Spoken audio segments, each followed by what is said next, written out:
hinog na yung saging. Isang bulig na saging. Si mother daw magtanggal kasi para daw hindi hiwalay-hiwalay ang kaniyang sipi.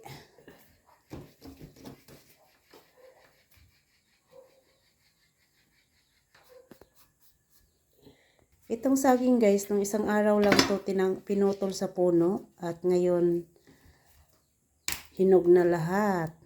Yan. Ito guys, mayroon nang bibili nito, babalikan to bukas. Mayroon na nagsabi kanina na siya ang bibili nito kasi gustong gusto daw ng kanyang apo na pritong saging na saba. Kaya hindi na namin ito ibibinta. Kasi may bibili na bukas. May may-ari na itong saging na to.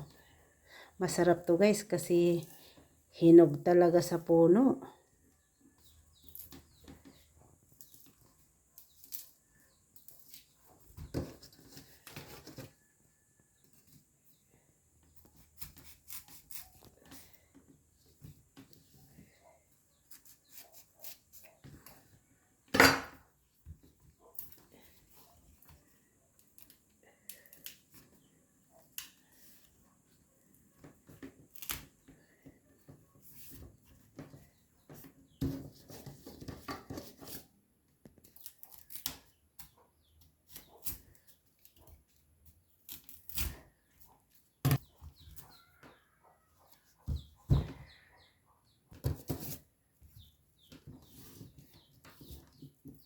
Ang isa, ikaw? Ginja?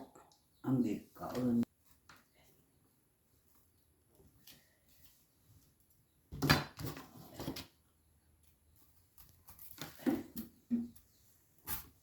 Ang tataba pa naman na saging.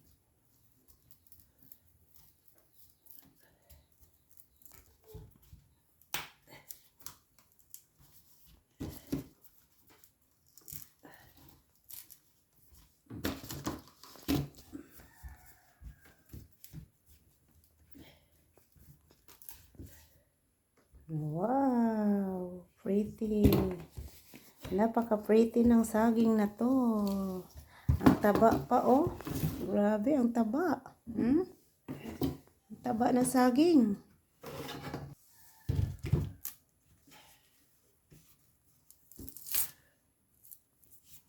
Wow. Tingnan nyo guys. Bali sa isang bulig is 5 piling lang. 5 piling lang ang laman. Ang sama na kanila yung tinibilin. Kanang itong sipi. Bligya. Ayan guys, natanggal na lahat. Ayan. Ang tataba ng saging, oh. Iba talaga pag nasa probinsya guys. Ito, pag binili to sa Manila, napakamahal na nito.